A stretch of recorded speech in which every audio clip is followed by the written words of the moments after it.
हरे कृष्णा। हम श्रीमद् भगवद गीता के अध्याय 9 परम गुह्य ज्ञान इसके 7वें और 8वें श्लोक को पढ़ रहे हैं। पिछले श्लोक में आपने भगवान से सुना था, भगवान एक दृष्टांत पेश करते हैं।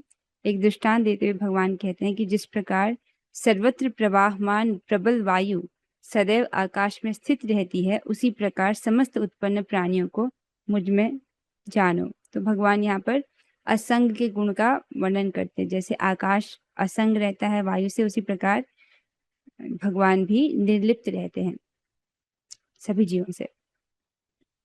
तो अब हम श्लोक की कुछ आवृत्ति करेंगे। जो भक्त गाना चाहते हैं वे हाथ खड़ा कर सकते हैं।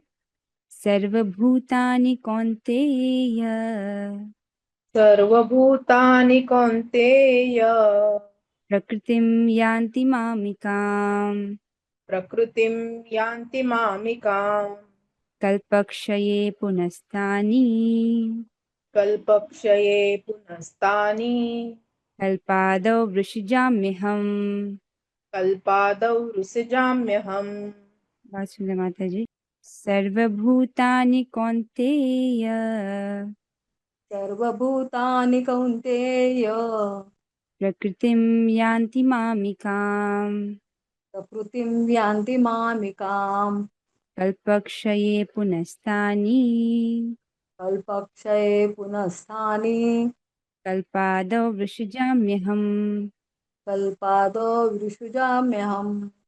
श्री भगवान इस श्लोक में बता रहे हैं कि हे कुंती पुत्र, कल्प का अंत होने पर सारे प्राणी मेरी प्रकृति में प्रवेश करते हैं और अन्य कल्प के आरंभ होने पर मैं उन्हें अपनी शक्ति से पुनः उत्पन्न करता हूँ।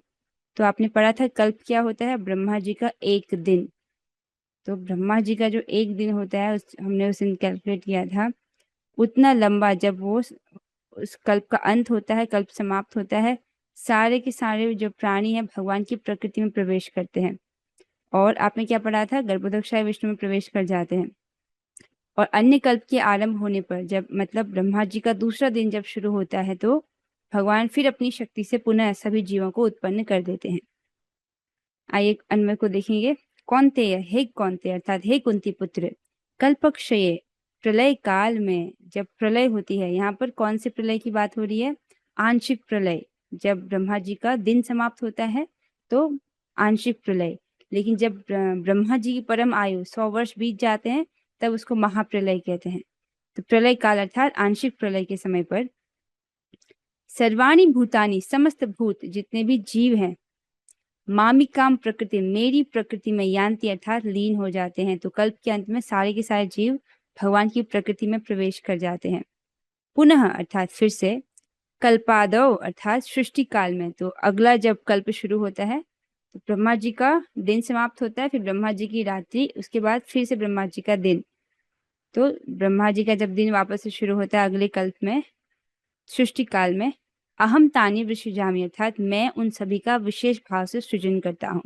फिर जब वापस से शुरू होता है अगला कल्प, तो भगवान वापस से सभी जीवों को उनका सृजन करते हैं, अर्थात उनको उपयुक्त शरीर प्रदान करते हैं। अब किस आधार पर शरीर प्रदान करते हैं, उनके प्राचीन जो कर्म थे, प्राचीन उनकी जो इच्छाएं थी, उस आधार पर सबको शरीर प्रदान कर दिए जाते हैं। तो यहाँ पर यह समझना होगा कि इस भौतिक विराट अभिव्यक्ति का सृजन, पालन और संहार पूर्णतया भगवान की परम इच्छा पर निर्भर है। देखिए पिछले श्लोकों में हमने ये पढ़ा है कि भगवान सभी जीवों को धारण करते हैं, उनका पालन करते हैं। अब यहाँ पर इन दो श्लोकों में भगवान वर्णन करेंगे कैसे वो सृजन भी करते हैं और संहार भी करते हैं इस प्रकार से। तो ये सब कुछ जो विराट अभिव्यक्ति है, ये भौतिक अभिव्यक्ति है, जो सृष्टि है, ये सब भगवान के नियंत्रण में है। भगवान इसको अपनी इच्छा अनुसार नियंत्रित करते हैं। उनकी इच्छा से ही सृजन होता है, पालन होता है और प्रलय होती है। तात्पर्य की ओर बढ़ेंगे। अनुवाद और तात्पर्य कृष्ण कृपा मूर्ति श्री श्रीमद AC भक्ति वेदांत स्वामी प्रभुपाद द्वारा। तो प्रभुपाद जी हमें समझा रहे हैं, इस विराट भौतिक अभिव्यक्ति का सृजन, पालन तथा संहार पूर्णतया भगवान की परम इच्छा पर निर्भर है। जैसे जिनके घर में वॉशिंग मशीन है वो ऑटोमेटिक होती है ना, वॉशिंग मशीन, लेकिन किसी व्यक्ति ने उसको डिजाइन किया है। इस जगत में हम जब डिजाइन को देखते हैं तो डिजाइनर है इस बात का पता चलता है। जैसे आपका कैमरा है तो किसी व्यक्ति ने उसको डिजाइन किया है, ठीक है, तो डिजाइन देख करके डिजाइनर का अनुमान लगाना। उसी प्रकार से ये जो भौतिक विराट सृष्टि है, इसको जो किसी ने बनाया है, सृजन किया है, किसने सृजन किया? भगवान ने। भगवान ही इसका पालन कर रहे हैं और इसका संहार भी पूरी तरह से भगवान की परम इच्छा पर निर्भर करता है। कल्पक्षय का अर्थ है ब्रह्मा की मृत्यु होने पर। क्षमा करना, कल्पक्षय का मतलब है ब्रह्मा जी की मृत्यु होने पर।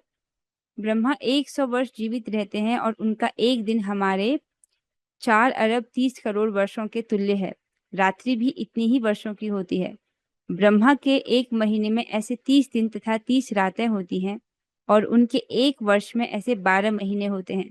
ऐसे 100 वर्षों के बाद जब ब्रह्मा की मृत्यु होती है तो प्रलय हो जाता है, जिसका अर्थ है कि भगवान द्वारा प्रकट शक्ति पुनः सिमट कर उन्हीं में चली जाती है। तो क्षमा कीजिएगा, यहाँ पर आंशिक प्रलय की बात नहीं हो रही है, यहाँ पर महाप्रलय की बात हो रही है। जब ब्रह्मा जी का जो परम आयु है अर्थात 100 वर्ष की आयु जब वो बीत जाती है तब महाप्रलय होती है। उस वक्त सब सारे के सारे जो जीव हैं वापस से भगवान की शक्ति में पुनः सिमट जाते हैं, अर्थात भगवान महाविष्णु में प्रवेश कर जाते हैं। तो यहाँ पर आंशिक प्रलय की बात नहीं हो रही है, महाप्रलय की बात हो रही है। पुनः जब विराट जगत को प्रकट करने की आवश्यकता होती है तो उनकी इच्छा से सृष्टि उत्पन्न होती। किनकी इच्छा से? भगवान की इच्छा से। तो अगली जब सृष्टि होने वाली होती है फिर भगवान जो है पिछली सृष्टि के अंत में जब जीवों की इच्छा अनुसार, उनके संस्कार अनुसार, उनकी योग्यता अनुसार उनको फिर शरीर प्रदान किए जाते हैं। तो यहाँ पर बताया जा रहा है कि कैसे ये जो विराट सृष्टि है, भौतिक सृष्टि है, इसका सृजन भी भगवान करते हैं और संहार भी भगवान करते हैं। पिछले श्लोकों में आपने इसका पालन पढ़ा था कि कैसे भगवान पालन कर रहे हैं सबका। एकोहम बहुश्याम, यद्यपि मैं अकेला हूं किंतु मैं अनेक हो जाऊंगा। यह वैदिक सूत्र है छांदोग्य उपनिषद 6:2-3। वे इस भौतिक शक्ति में अपना विस्तार करते हैं और सारी विराट अभिव्यक्ति पुनः घटित हो जाती है। तो जब प्रलय होता है तो सब कुछ भगवान में विलीन हो जाता है, महाविष्णु में, और जब फिर से सृष्टि होती है तब भगवान अपना विस्तार कर लेते हैं, अर्थात अपनी जो शक्ति है उसका विस्तार कर लेते हैं। फिर से दोबारा से सृष्टि हो जाती है और जीवों को उपयुक्त जो है शरीर प्रदान किए जाते हैं। अब हम अगले श्लोक की ओर बढ़ेंगे। पहले इस श्लोक की कुछ आवृत्ति करेंगे। प्रकृतिम स्वाम अवष्टभ्य प्रकृतिं स्वाम् अभष्टभ्य वृषजामि पुनः पुनः विसृजामि पुनः पुनः भूतग्रामम् इमं कृत्स्नम् भूतग्राममिमं कृत्स्नम् अवशं प्रकृतेर्वशात्। अवसं प्रकृतेर्वशात् प्रकृतिं स्वाम् अवष्टभ्य प्रकृतिमाम् अवष्टभ्य वृषजामि पुनः पुनः विसृजामि पुनः पुनः भूतग्रामम् इमं कृत्स्नम् भूतग्रामम् इमं कृष्णम् अवशं प्रकृतेर्वशात्। अवशं प्रकृते वर्षात्। बहुत सुंदर माता जी। अनीता माता जी आप गाएं। प्रकृतिं स्वाम् अवष्टभ्य प्रकृतिं स्वामवष्टभ्य वृषजामि पुनः पुनः विसृजामि पुनः पुनः भूतग्रामम् इमं कृत्स्नम् भूतग्रामम् इमं कृत्स्नम् अवशं प्रकृतेर्वशात्।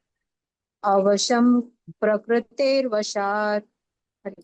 हाँ, भगवान इस श्लोक में कह रहे हैं संपूर्ण विराट जगत मेरे अधीन है। ये बात समझनी बहुत महत्वपूर्ण है। सब जो जगत है सब भगवान के अधीन है। यह मेरी इच्छा से बारंबार स्वतः प्रकट होता रहता है और मेरी ही इच्छा से अंत में विनष्ट होता है। तो भगवान की इच्छा से ही ये सृष्टि जो प्रकट होती है, भगवान की इच्छा से इसका पालन होता है और भगवान की इच्छा से ही अंत में इसका विनाश हो जाता है, अर्थात विनष्ट हो जाती है। तो भगवान अपनी इच्छा से, अपनी संकल्प शक्ति से ऐसा करते हैं। अन्वय देखेंगे। स्वाम अर्थात अपनी, प्रकृतिम त्रिगुणात्मिका प्रकृति का, अवष्टभ्य आश्रय कर प्रकृति वशात प्राचीन कर्म निमित्त स्वभावश। समझिए कि जीवात्मा के जो प्राचीन कर्म थे उनके निमित्त स्वभावश, तो किस अनुसार उनको दोबारा शरीर दिए जाएंगे, जीवों के जो प्राचीन कर्म है उसके अनुसार। अवश्यम कर्म इत्यादि के परतंत्र, इदम कृष्णम इस समग्र भूत ग्रामम अर्थात भूत समूह को पुनः पुनः बार बार विषजामी सृजन करता हूं। तो भगवान बता रहे हैं कि जो भगवान की त्रिगुणात्मिका प्रकृति है उसका आश्रय कर, अर्थात ये जो भगवान सृष्टि करते हैं, भौतिक सृष्टि करते हैं, ये त्रिगुणात्मिका है, सजोगुण, सतोगुण, रजोगुण और तमोगुण से बना हुआ है। तो इस प्रकृति का आश्रय कर और बार बार वो क्या है, भूत समूह को सृजन करते हैं, अर्थात जो जीवों के शरीर हैं या जो तत्वों की सृष्टि है वो भगवान बार बार ऐसा करते हैं। और क्या करते हैं फिर, और जो जीवों के शरीर के आधार पर होते उनको प्राप्त होते हैं उनके प्राचीन कर्म निमित्त स्वभावश। पिछली सृष्टि में जीवों के जिस प्रकार से स्वभाव रहा था, जिस प्रकार के उनके कर्म रहे थे, उसके वशतः उसी के आधार पर उनको फिर से शरीर प्रदान किए जाते हैं। इस प्रकार भगवान जो है बारंबार सृजन करते हैं। आशा स्पष्ट हो रहा होगा। अनुवाद और तात्पर्य। कृष्ण कृपा मूर्ति श्री श्रीमद एसी भक्ति वेदांत स्वामी प्रभुपाद द्वारा। प्रभुपाद जी तात्पर्य में बताते हैं कि यह भौतिक जगत भगवान की अपरा शक्ति की अभिव्यक्ति है। इसकी व्याख्या कई बार की जा चुकी है। 7वें अध्याय से हम इसी चीज को पढ़ रहे हैं कि ये जो भौतिक अभिव्यक्ति है भगवान की अपरा शक्ति है। जैसे आपका शरीर भौतिक है ना, तो आपका शरीर भगवान की अपरा शक्ति है। अपनी आसपास आंखें घुमाइए, क्या क्या दिखाई दे रहा है आपको कमरे में।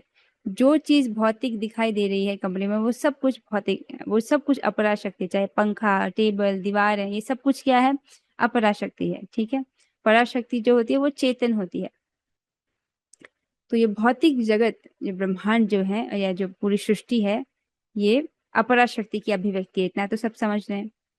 सृष्टि के समय यह शक्ति महत तत्व के रूप में प्रकट होती है, जिसमें भगवान अपने प्रथम पुरुष अवतार महाविष्णु के रूप में प्रवेश कर जाते हैं। वे कारणानव में शयन करते रहते हैं और अपने श्वास से असंख्य ब्रह्मांड निकालते हैं, और इस ब्रह्मांडों में से हर एक में वे गर्भोदकशायी विष्णु के रूप में प्रवेश करते हैं। इस प्रकार प्रत्येक ब्रह्मांड की सृष्टि होती है। यहाँ पर अब सृष्टि किस प्रकार होती है उसके विषय में बताया जा रहा है। तो सबसे पहले क्या है, जब महत तत्व प्रकट होता है तो उसमें भगवान महाविष्णु प्रवेश करते हैं। इस चित्र में आप देख सकते हैं भगवान महाविष्णु लेटे हुए हैं और उनके वो शयन करते हैं और उनके श्वास से असंख्य ब्रह्मांड जो प्रकट होते हैं। आप देख रहे हैं कि एक बुलबुला एक एक ब्रह्मांड को दर्शा रहा है। तो इस प्रकार से असंख्य ब्रह्मांड है जो महाविष्णु के श्वास से प्रकट हो रहे हैं। तो इस प्रकार से वो ब्रह्मांडों की सृष्टि करते हैं। ठीक है, तो भगवान के लिए बहुत आसान है सृष्टि करना। सांस लेते हैं, सांस छोड़ते हैं, बस भगवान के लिए इतना आसान है। तो फिर बताते हैं और यहाँ पर जो महाविष्णु जिस सागर में लेटे हैं वो है कारण सागर। कारण सागर में इनको हम कारणोदक्षाय विष्णु भी कहते हैं। महाविष्णु, इनका दूसरा नाम कारणोदक्षाय विष्णु है क्योंकि ये कारण सागर में लेटे रहते हैं। ठीक है, और अब यही जो विष्णु है इनका एक और विस्तार है गर्भोदक्षाय विष्णु। उसके रूप में ये हर ब्रह्मांड में प्रवेश करते हैं। तो पहले ब्रह्मांडों की सृष्टि हुई, अब भगवान का एक और विस्तार है गर्भोदक्षाय विष्णु जो कि प्रत्येक ब्रह्मांड में प्रवेश करता है। यहाँ बुलबुले में भी दिख रहा है छोटा सा। हर ब्रह्मांड में भगवान गर्भोदक्षाय विष्णु के रूप में प्रवेश करते हैं। वे इससे भी आगे अपने आप को क्षीरोदक्षाय विष्णु के रूप में प्रकट करते हैं और विष्णु प्रत्येक वस्तु में, यहाँ तक कि प्रत्येक अणु में प्रवेश कर जाते हैं। इसी तथ्य की व्याख्या यहाँ हुई है।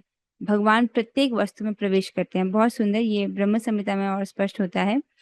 तो जब गर्भोदक्षाय के विष्णु में भगवान प्रवेश करते हैं हर ब्रह्मांड में, तो यहाँ पर एक चित्र रखा गया है। एक ब्रह्मांड में प्रवेश किए हुए हैं गर्भोदक्षाय विष्णु। यहाँ पर जो सागर है इसको बोलते हैं गर्भोदक सागर।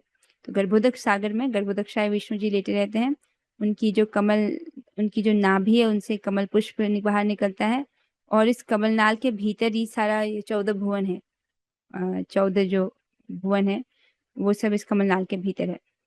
अब गर्भोदक्षाय विष्णु अपना एक और विस्तार करते हैं परमात्मा के रूप में, जिनका नाम है क्षीरोदक्षाय विष्णु, जो कि उस ब्रह्मांड के भीतर प्रवेश कर जाते हैं। तो एक तो आप समझ रहे हैं गर्भोदक्षाय विष्णु। अब ये जो 14 भुवन प्रकट हुए हैं, जो कमलनाल के भीतर है, यहाँ पर कमलनाल दिख रही है आपको, इसके भीतर ये सब सृष्टि है। अब इसके भीतर क्षीरोदक्षाय विष्णु प्रवेश करते हैं। वो प्रत्येक अणु में, प्रत्येक वस्तु में प्रवेश करते हैं, और यहाँ तक कि प्रत्येक अणु में भी वो प्रवेश कर जाते हैं। अणु मतलब एटम। यहाँ इस चित्र में देखिए, प्रत्येक जीवात्मा के हृदय में जो है परमात्मा जी स्थित हैं। देख रहे हैं, इनका नाम है क्षीरोदक्षाय विष्णु। तो इस प्रकार से जो है पूरे ब्रह्मांड में क्षीरोदक्षाय विष्णु प्रवेश करते हैं, प्रत्येक वस्तु में, प्रत्येक अणु में। तो सर्वव्यापी जब भगवान है तो उसमें ये पहलू भी है कि वो अपने परमात्मा स्वरूप में सर्वव्यापी हैं। जहां तक जीवात्माओं का संबंध है, वे इस भौतिक प्रकृति के गर्भस्थ किए जाते हैं। वे इस भौतिक प्रकृति में गर्भस्थ किए जाते हैं, और वे अपने अपने पूर्व कर्मों के अनुसार विभिन्न योनियां ग्रहण करते हैं। इस प्रकार इस भौतिक जगत के कार्यकलाप प्रारंभ होते हैं। तो सृष्टि कैसे आरंभ हुई उसका यहाँ पर वर्णन किया जा रहा है।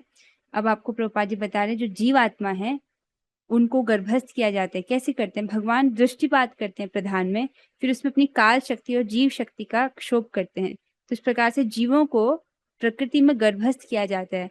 भगवान प्रकृति का स्पर्श नहीं करते, केवल दृष्टि मात्र से ऐसा हो जाता है, और जीवों को अपने पूर्व कर्मों के अनुसार विभिन्न योनियां जो है वो उनको प्राप्त होती हैं। इस प्रकार से भौतिक जगत के जो कार्यकलाप हैं वो प्रारंभ होते हैं। विभिन्न जीव योनियों के कार्यकलाप सृष्टि के समय से ही प्रारंभ हो जाते हैं। यहाँ पर एक इंटरेस्टिंग बात है कि ऐसा नहीं है कि ये योनियां क्रमशः विकसित होती हैं। जैसे कि साइंस में थ्योरी आती है ना, थ्योरी ऑफ इवोल्यूशन। देखिए, साइंस की थ्योरी पे क्या हम विश्वास करें? आज एक थ्योरी है, अगले 50 साल में फिर बदल जाएगी। जैसे डाल्टन थ्योरी है, एटॉमिक थ्योरी है, फिर रदरफोर्ड मॉडल थ्योरी है, फिर इस प्रकार से बहुत प्रकार की थ्योरियां वो देते रहते हैं। पहले को चेंज करते फिर दूसरी थ्योरी आती है। तो यहाँ पर एक थ्योरी ऑफ इवोल्यूशन की बात जिसमें की गई थी कि कैसे जो है एक छोटे से जीव से पूरा इवॉल्व होके मनुष्य आया। इस प्रकार से जिसमें आप देखते हैं जिसमें बंदर होते हैं, फिर बंदर इवॉल्व कर जाते हैं तो फिर मनुष्य बन जाते हैं। ऐसा नहीं है, ऐसा नहीं होता है। वेद का ज्ञान पूर्ण है, उसमें कोई त्रुटि नहीं है। तो वहां से प्रभुपाद जी बता रहे हैं कि देखिए, जब सृष्टि का समय था, प्रारंभ था, उसी समय से जीव की जो विभिन्न योनियां हैं उनके कार्यकलाप शुरू हो गए थे। जब सृष्टि शुरू की गई थी तो सब प्रकार की योनियों को भगवान ने प्रकट किया था। ऐसा नहीं है कि ये योनियां क्रमशः विकसित होती है। समझ आ रहा है?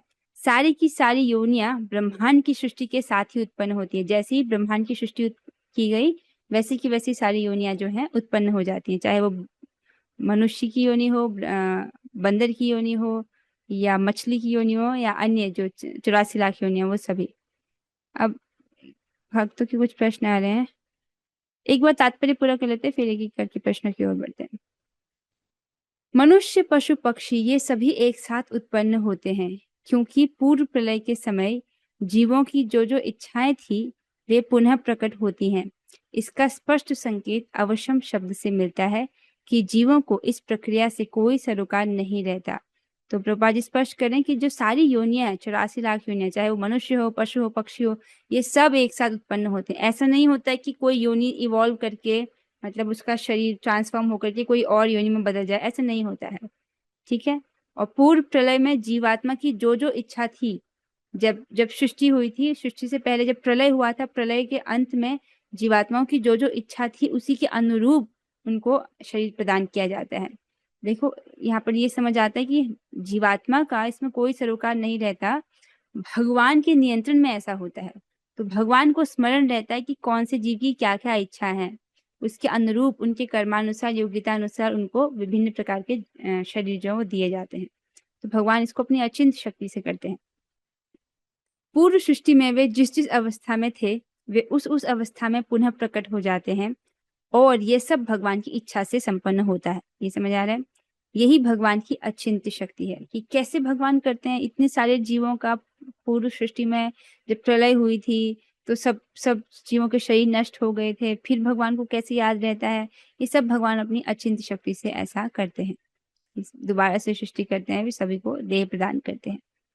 विभिन्न योनियों को उत्पन्न करने के बाद भगवान का उनसे कोई नाता नहीं रह जाता। यहाँ पर अब आकाश और वायु वाली बात को समझिए।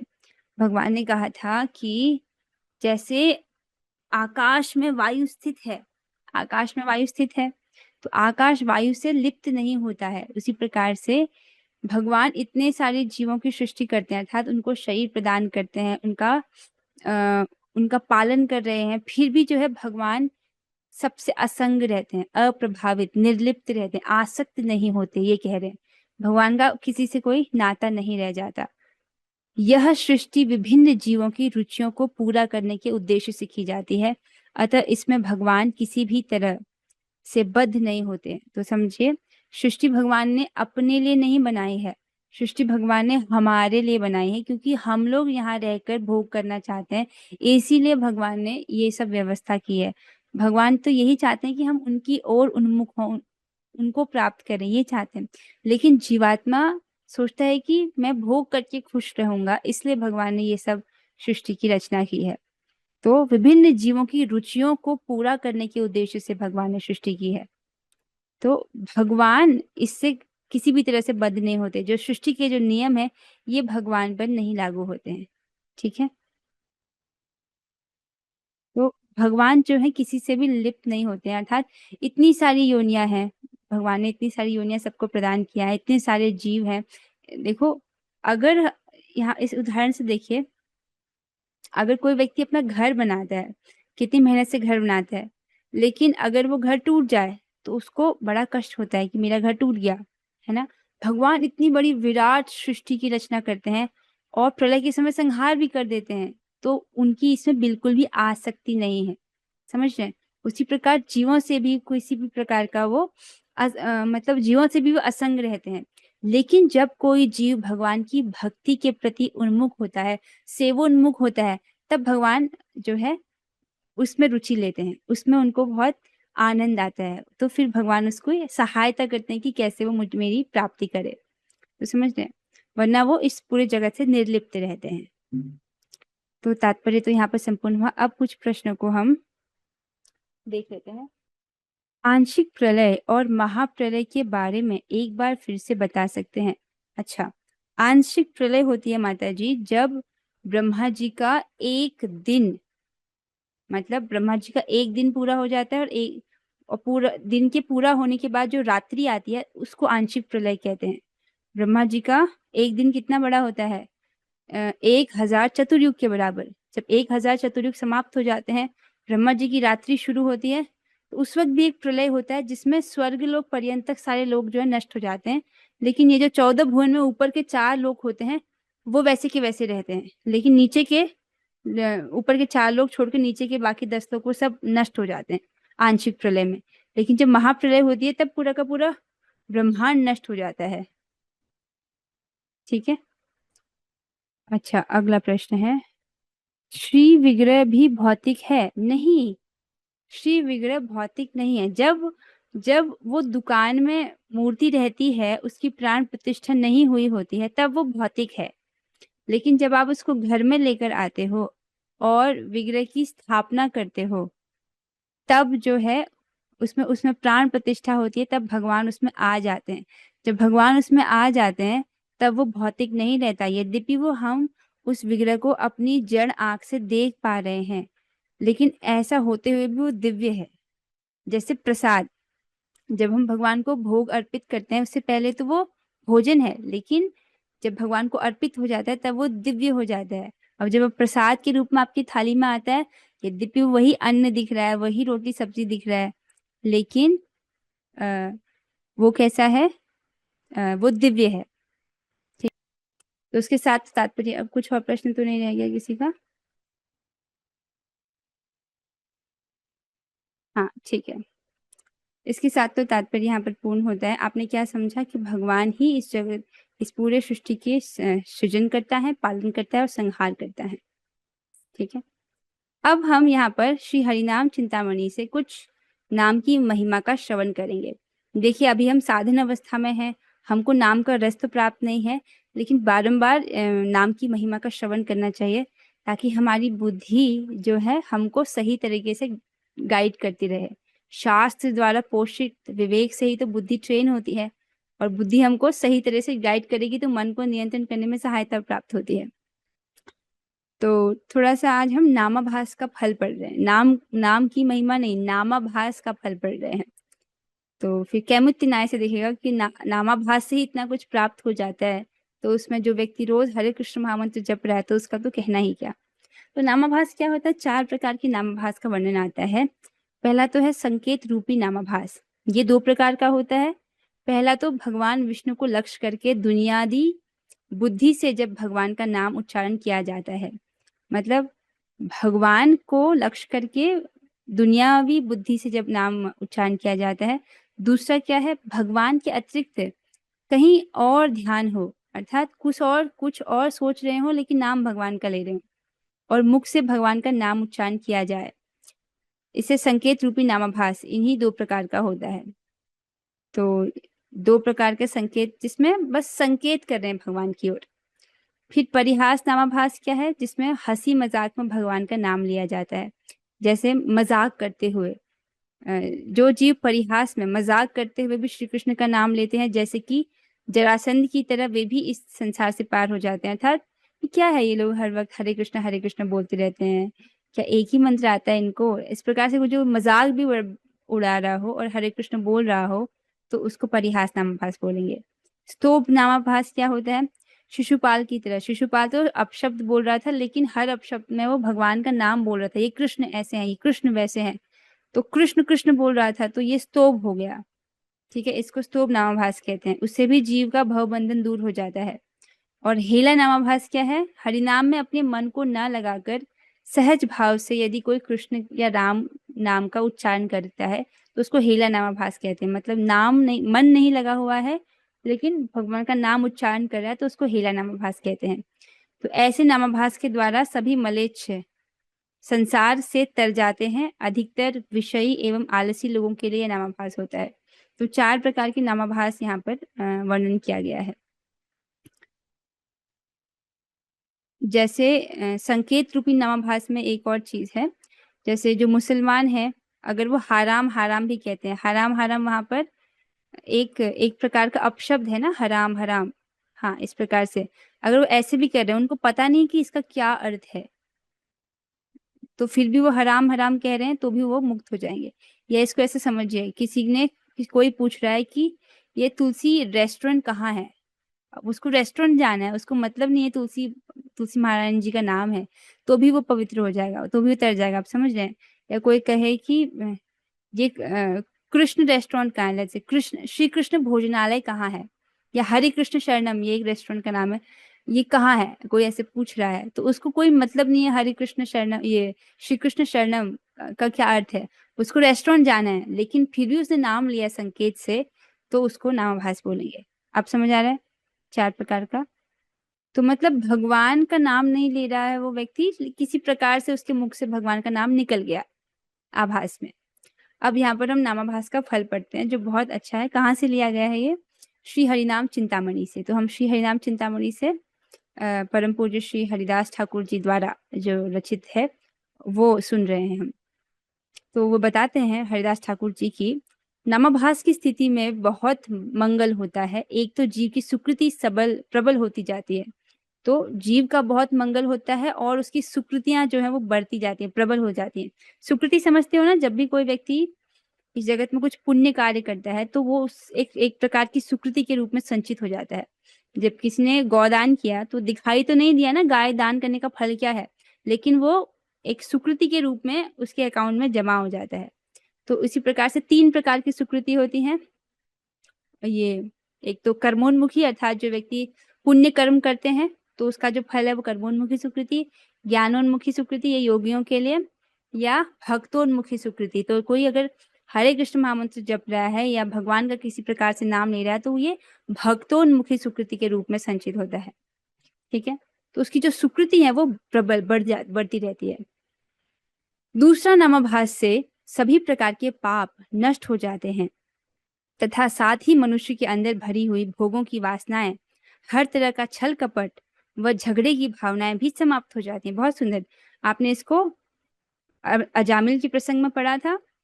उसने नामाभास ही किया था, उसने भगवान को थोड़ी पुकारा था, नामाभास ही था। उससे उसके सारे पाप नष्ट हो गए थे।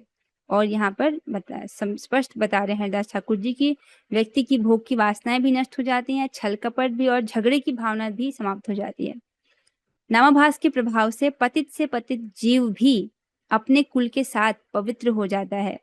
नामाभास से जीव आसानी से मुक्ति प्राप्त कर लेता है और साथ ही उसके सभी रोगों का निवारण हो जाता है। तो सबसे बड़ा रोग क्या है? भव रोग। सबसे जितने भी रोग शरीर में आते हैं उसका कारण क्या है कि ये भौतिक शरीर है। ये भौतिक शरीर किस रोग के कारण हमको प्राप्त हुआ? भव रोग, अर्थात बार बार जन्म लेना और बार बार मृत्यु को प्राप्त होना, इस रोग से ग्रसित है। तो जो व्यक्ति नामाभास भी लेता है तो वो इस भव रोग से मुक्त हो जाता है। नामाभास से जीव के अंदर भरे हुए सभी प्रकार के संदेह नामाभास से समाप्त हो जाते हैं। तो हर प्रकार के संदेह भी नामाभास उसको मुक्त कर लेता है। मतलब नाम अत्यंत शक्तिशाली है। कोई यदि जानबूझकर भगवान का नाम ले या अनजाने में भगवान का नाम ले, उसको नाम का पूरा पूरा फल प्राप्त हो रहा है। नामाभासी व्यक्ति सभी प्रकार के काम, क्रोध, लोभ, मोह आदि शत्रुओं से मुक्त होकर पूर्ण शांति को प्राप्त कर लेता है। नामाभास की देखिए, नामाभास इसको आप समझिए। अजामिल ने जब पहली बार नारायण बोला था तभी उसके सब पाप नष्ट हो गए थे। आपने विष्णुदूतों से सुना है? विष्णुदूत कहते हैं ना कि ऐसा नहीं है कि इसने अभी बोला है, ये तो इसने पहली बार, किसने कितनी बार भगवान का नाम पुकारा। जब भी अपने पुत्र को पुकारता था, पुत्र ये आओ, ये दूध पी लो, इधर आओ, इस प्रकार से, नारायण तुम इधर आओ, ये दूध पी लो, इस प्रकार से बोलता था। तो पहली बार में से जो नाम है उसका प्रभाव दिखने लग गया था, मतलब उसका फल उसको प्राप्त हो गया था, लेकिन प्रभाव प्रत्यक्ष रूप से नहीं दिखाई दे रहा था, है ना। प्रभाव कब दिखाई दिया? जब उसकी आवश्यकता पड़ी। तो यद्यपि हो सकता है कि इसमें समय लग रहा हो, लेकिन जब वो नामाभास का फल उसको प्राप्त होगा तब काम, क्रोध, लोभ, मोह आदि ये इससे वो मुक्त हो जाएगा और पूर्ण शांति को प्राप्त कर लेता है। नामाभास के प्रभाव से यक्ष, रक्ष, भूत, प्रेत, ग्रह और अनर्थ सब दूर हो जाते हैं। देखिए, लोग अपने नवग्रहों को ठीक करने के लिए ज्योतिष का सहारा लेते हैं कुछ लोग, लेकिन जो व्यक्ति हरे कृष्ण महामंत्र जप रहा है उसको ऐसे ग्रहों के चक्कर में पड़ने की कोई आवश्यकता नहीं है, क्योंकि नाम के प्रभाव से ही सब प्रकार के जो अनर्थ हैं वो सब दूर हो जाते हैं। नामाभास के प्रभाव से सभी प्रकार के प्रारब्ध कर्म समाप्त हो जाते हैं। आओ, प्रारब्ध आप समझते हो, वो कर्म फल जो हमको इस जीवन में भुगतने ही होते हैं। वो चीज अगर कोई तेल धारावत, जिस प्रकार से अगर हम तेल को गिरा देते हैं तो तेल की एक धारा बनती है, अगर कोई ब्रह्म पर तेल धारावत ध्यान लगाया हुआ है, अर्थात ऐसा ध्यान लगाया है जिस ध्यान टूट नहीं रहा है, तेल धारावत उसका ध्यान लगाया, तो भी प्रारब्ध कर्म नष्ट नहीं होते हैं। आप समझ रहे हैं? लेकिन भगवान के नामाभास से ही व्यक्ति के प्रारब्ध कर्म समाप्त हो जाते हैं। आप समझ रहे हैं? तो नामाभास के द्वारा नरकगामी व्यक्ति को भी मुक्ति की प्राप्ति होती है। बहुत सुंदर। अजामिल का प्रसंग कुछ समय पहले पढ़ा ही है। नरकगामी व्यक्ति था लेकिन उसको मुक्ति प्राप्त होती है। सभी वेदों को पढ़ने, सभी तीर्थों की यात्रा करने तथा अनेक प्रकार के शुभ कर्मों को करने से भी अधिक है नामाभास की महिमा, अर्थात इन सभी से नामाभास श्रेष्ठ है। आप समझ रहे हो? सारे तीर्थों की यात्रा करना इससे भी श्रेष्ठ है अगर कोई नामाभास में भी भगवान का नाम ले ले तो। ये बात दिमाग में अच्छी तरह से घुस जानी चाहिए। भक्ति में आने के बाद भी लोगों का इच्छा रहती है कि हम 4 धाम यात्रा जाएं, तीर्थ भ्रमण करिए, वो बुरा नहीं है, लेकिन जब आपके पास हरे कृष्ण महामंत्र है तो जरूरत क्या है? देखिए, अब स्पष्ट आपके सामने लिखा है, हरिदास ठाकुर जी बता रहे हैं, सारे तीर्थों की यात्रा करना तथा अनेक प्रकार के जो शुभ कर्म व्यक्ति कर सकता है अपने इस जीवन में, उससे भी अधिक है, उससे भी श्रेष्ठ है नामाभास की महिमा। अगर मतलब संकेत से, हेला तो, मजाक में, परिहास में कैसे भी नाम बोले तो वो अधिक श्रेष्ठ है। आप समझ रहे? तो बुद्धिमान व्यक्ति क्या करेगा? जिस व्यक्ति को ये बात समझ आ रही है वो हरे कृष्ण महामंत्र का जप करेगा। कैमुत्य देखिए, अगर नामाभास से ही, संकेत से ही इतना बड़ा फल व्यक्ति को प्राप्त हो रहा है, तो जब आप भगवान को प्रसन्न करने के लिए हरे कृष्ण महामंत्र का जप करेंगे तब आपको कितना लाभ होगा। ठीक है, इसलिए सिंसियरली जो है हरे कृष्ण महामंत्र का जप करने का प्रयास करना चाहिए। मैं उम्मीद करती हूँ कि कक्षा में जितने बच्चे प्रेजेंट हैं, जितने भक्त उपस्थित हैं, वो सभी हरे कृष्ण महामंत्र का जप करते होंगे, है ना? ठीक है, दिस इज वेरी गुड। तो इसके साथ हम आज हो रही चर्चा को यहीं पर विश्राम देते हैं। अब हम 3 बार हरे कृष्ण महामंत्र बोलेंगे। किसी वक्त का प्रश्न हो तो अभी पूछ सकते हैं। ठीक है, किसी का कुछ प्रश्न नहीं है, सब बहुत बुद्धिमान है, सबको सारी बात समझ आ गई है, सब लोग कल सुबह अच्छे से जप करने वाले हैं। ठीक है, अब हम 3 बार हरे कृष्ण महामंत्र करेंगे। आप लोग अपने माइक ऑन कर लीजिएगा। हरे कृष्णा कृष्ण कृष्ण हरे हरे, हरे राम राम राम हरे हरे हरे कृष्णा कृष्ण कृष्ण हरे हरे, हरे राम राम राम हरे हरे, हरे कृष्णा कृष्ण कृष्ण हरे राम राम हरे हरे।